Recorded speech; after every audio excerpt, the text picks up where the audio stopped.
beda. Nah, teman-teman, kembali lagi dengan Cindy. Dan seperti biasa Cindy gak sendirian. Dan ruangannya juga beda lagi kan, yang ini. Yang kemarin beda, yang ini juga beda kan.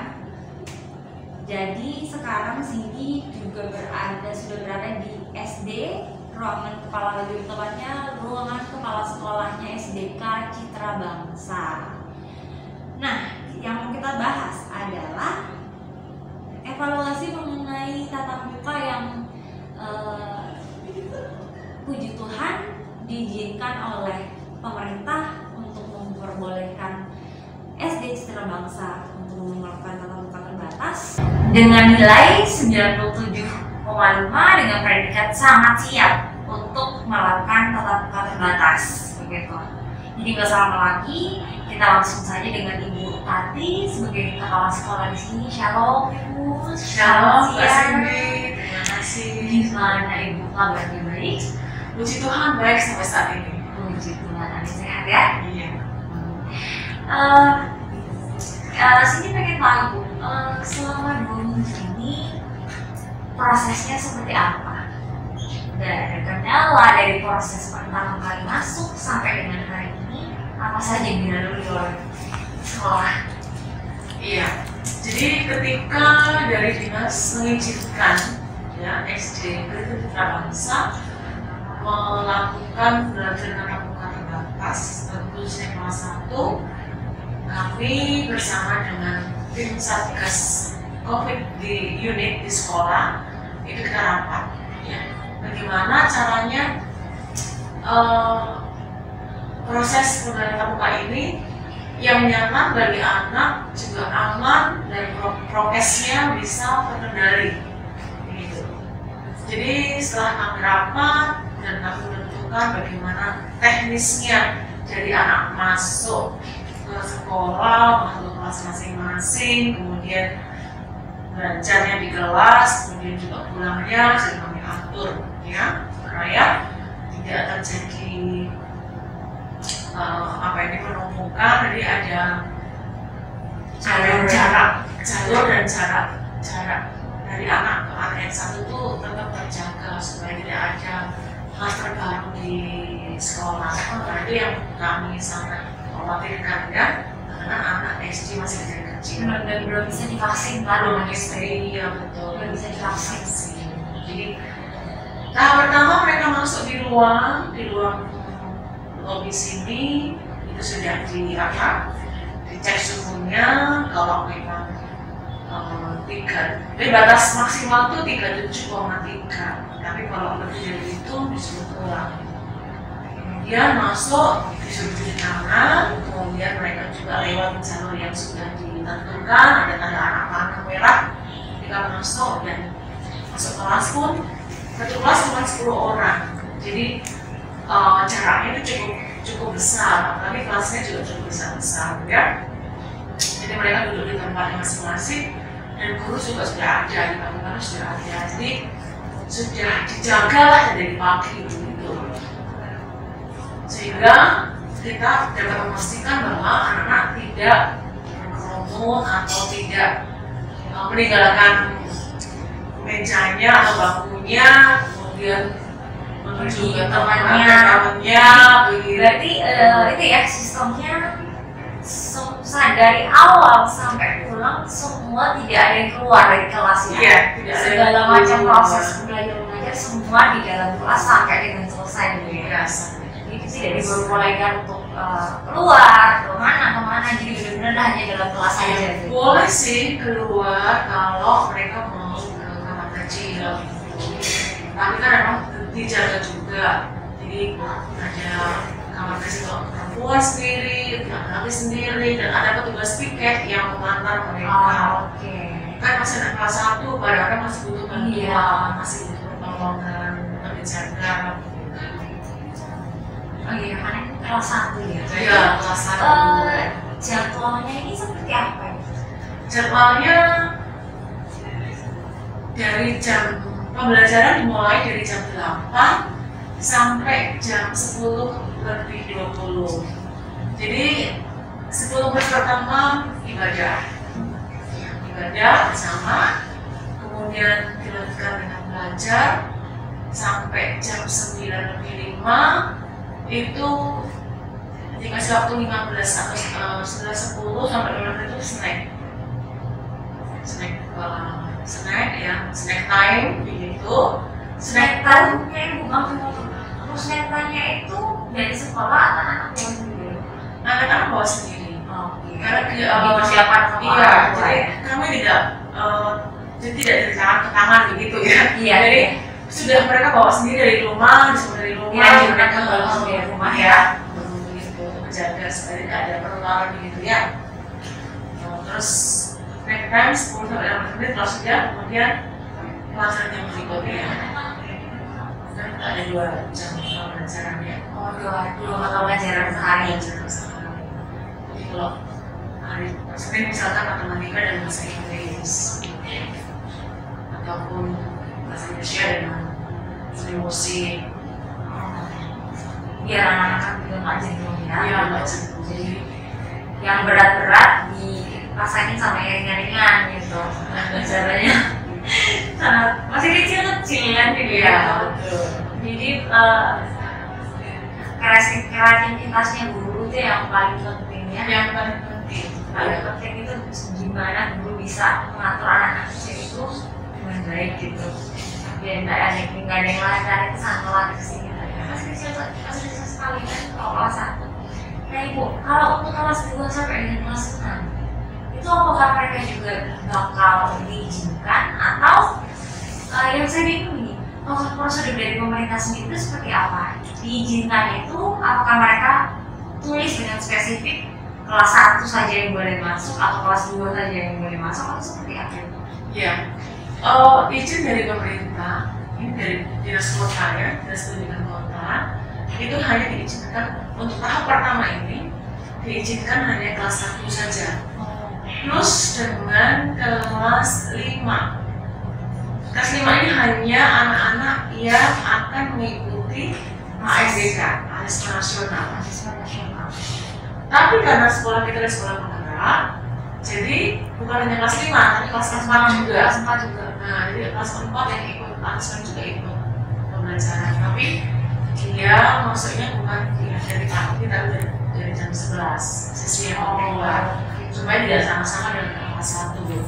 Nah, kelas 1 ini masih kecil ya, masih menjaga, artinya kita berusaha untuk menanamkan habit kebiasaan masuk sekolah sampai pulang dengan jaga jarak yang tertentu. Kita tanamkan seperti itu supaya mereka paham, karena kita belum bisa meninggalkan dia. Kalau mereka sudah pulang, baru kita mengatur anak yang kelas 4 dan kelas 5 yang lebih ngerti ya. Begitu. Iya, sudah lebih mengerti, sudah lebih tahu daripada kelas 1 berat sih itu ya. Karena kan guru-guru yang lain kan juga belajar online ya, mengajar online. Jadi kita nggak punya artinya nggak bisa mengatur semuanya. Jadi kita atur supaya sedikit sesi pertama pagi kelas 1, sesi yang kedua itu kelas 4 dan kelas 5 supaya kita bisa semua fokus bisa atur dengan baik sehingga prokes kesehatan juga terjaga dan anak juga bisa belajar dengan aman di sekolah. Kalau untuk kendala sendiri, kendalanya sih sebetulnya di awal banyak kendala. Di awal ini masalah penjemputan. Masalah penjemputan kan sekolah kita ini di depan tuh ada lobby dan sekaligus ada loket untuk pembayaran toh. Nah ini yang agak sedikit hari pertama ini kita sedikit kok kan di depan sekolah gitu. Hari pertama kita melihat ternyata ada penumpukan di luar sekolah, kita jemputan. Kemudian hari pertama juga itu kita selesai kita mengantar anak pulang, kita evaluasi siangnya, kita kebiasaan evaluasi. Oh berarti harus ada perubahan nih supaya proses penjemputan juga aman, tidak terjadi penumpukan orang tua siswa. Jadi akhirnya di tahap hari yang kedua kita atur siswa yang orang tua yang mau dijemput, jadi mereka datang duluan, kita persilahkan untuk masuk ke dalam lingkungan sekolah, tapi tidak boleh di depan kelas. Kalau sudah 10 orang di situ, kemudian kita panggil anaknya, setelah mereka pulang baru nanti 10 lagi dari luar sekedar gantian. Jadi diatur sedikit Iya. sopan supaya tetap prokesnya tetap berjalan. Iya, sebagai ini tidak ada kerumunan dan jarak antara satu orang dan yang lain itu tetap ada space yang bisa mereka duduk dan berdiri di depan situ. Melihat anak-anak yang kelas 1 apalagi ya, belum pernah ke sekolah jadi sekarang masuk sekolah lagi nih. Jadi gimana? Sebetulnya kalau kesulitan sih pasti kesulitan, tapi yang namanya guru pasti punya cara ya untuk mengajar anak-anaknya. Tapi ada hal positif baik ya pada masa-masa COVID seperti ini. Anak-anaknya itu lebih mandiri. Jadi kalau tahun-tahun dulu sebelum ada COVID itu kalau anak-anak baru masuk pertama kali ini kadang menangis, harus dijaga orang tuanya, harus ditunggu mamanya di dalam kelas, masih ada yang seperti itu. Nah sekarang ini anak-anak dilepas di depan sekolah, anak bisa masuk sendiri itu semua masuk sendiri, jadi lebih mandiri kan anak. Nah itu puji Tuhan ya. Puji Tuhan, jadi secara tidak langsung juga anak-anak juga memahami begitu ya, secara tidak langsung ya begitu, bahwa mungkin sudah diberikan pengertian juga sama orang tuanya bahwa sekarang ini lagi ada pandemi apa segala macam. Jadi bukan untuk menakut-nakuti, tapi buat mereka agar mereka tahu, oh ya ini lagi situasi bahaya, semua orang pakai masker, jadi saya juga harus pakai masker gitu kan.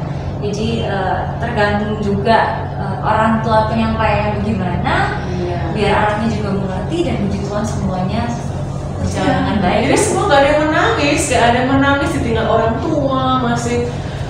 Dulu kan masuk anak masih menangis, masih mama, masih tunggu. Sekarang tidak ada lagi. Sama sekali. Semua bisa mandiri, belajar di dalam kelas sendiri. Gitu. Total kelas 1 ada berapa orang itu? 81. Itu berarti 81 berarti butuh 8 ruangan ya ini. Iya, 8 ruangan ya. 8 ruangan. 8 ruangan yang dipakai. Masing-masing isinya 11 orang. Itu kalau dari gimana ya? Kalau untuk alurnya sendiri berarti pada saat mereka datang itu langsung kan mereka belum tahu awalnya kan kelasnya gimana gitu. Ya. Jadi yang menuntun mereka ke kelasnya masing-masing itu, Yang menuntun kelasnya masing-masing itu adalah gini, kan guru kelasnya sudah kenal nih sama anak, oleh kelas. ya sudah kenal. Dan sebelumnya itu sudah dibagikan kelas kepada orang, diinformasikan secara di WA, di grup WA bahwa kelas 1A1 siapa saja, 1A2 siapa saja. Nanti sudah dikasih tahu, nanti kelasnya di sini. Nah, kebetulan kan jadi guru kelasnya itu ada di depan kelas masing-masing, dia sudah mengenali anaknya. Oh, kamu masuk di sini,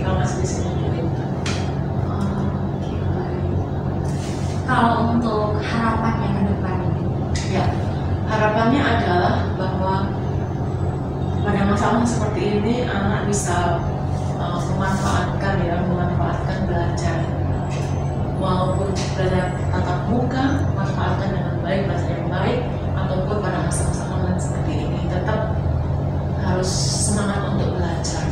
Jangan sampai lost learning, ya, tidak ada pembelajaran sama sekali, kasihan karena orang tua juga tidak semua basicnya guru gitu kan, dan ternyata akhirnya orang tua kebanyakan sadar bahwa jadi guru itu memang nggak gampang sama sekali. Itu mungkin iya kan? Iya, betul. Gitu. Jadi kayak satu orang tua, apalagi kalau dia sibuk yang bekerja di luar, itu kan pasti ya anaknya di rumah nggak ada yang. Kalau untuk via Zoom sendiri dulu sebelumnya seperti apa ya? Kalau via Zoom atau kita pakai Google Meet ya, Google Meet itu dari pagi setengah 8 sampai jam 10 pelajaran, kemudian anak-anak belajar mandiri selama 3 jam di rumah, kemudian ketemu lagi nanti jam 1 Google Meet lagi. Google Meet lagi sampai jam 2 atau setengah 2 sampai jam 2 begitu. Jadi pertemuan terakhir itu Anya memberikan kesimpulan pembelajaran tadi pagi dan siang, kemudian juga andai kata ada anak-anak yang kesulitan belajar mandiri pada 3 jam di tengah tadi itu bisa dibahas kembali di akhir pembelajaran, sekaligus apa yang namanya berdoa siang. Berarti sudah tertata dari Ya, awal ya, semua sudah tertata. Sudah ada jadwalnya dari kelas 1 sampai kelas 6 itu semuanya sama, mulai dari setengah 8 sampai ada jam 9, kelas tadi jam 9, ada jam setengah 8 sampai jam 10 untuk keluasan materi yang diajarkan pada saat itu. Iya. Berarti tergantung gurunya juga. Iya. Tergantung gurunya juga mengenai anak-anaknya seperti apa, yang wataknya yang ini seperti apa, yang ini seperti apa kan. Bagi kelas juga sudah mengerti ya, sudah tahu anaknya masing-masing begitu. Tapi kan ini Bu, kan berarti ya kelas 1 yang sekarang masuk ini adalah yang baru mendaftar kan? Iya. Nah, baru mendaftar. Itu setelah selesai mendaftar itu berarti awalnya itu masih online ya? Iya, masih online. Oh, Belajar jadi online. mereka belum sama sekali, belum pernah ke sekolah sama sekali gitu. Belum. Jadi baru kali ini Baru mereka kali. bisa Iya. mereka bisa datang ke sekolah gitu. Jadi 1,5 bulan ya Iya. belajar di rumah, dari rumah. Iya.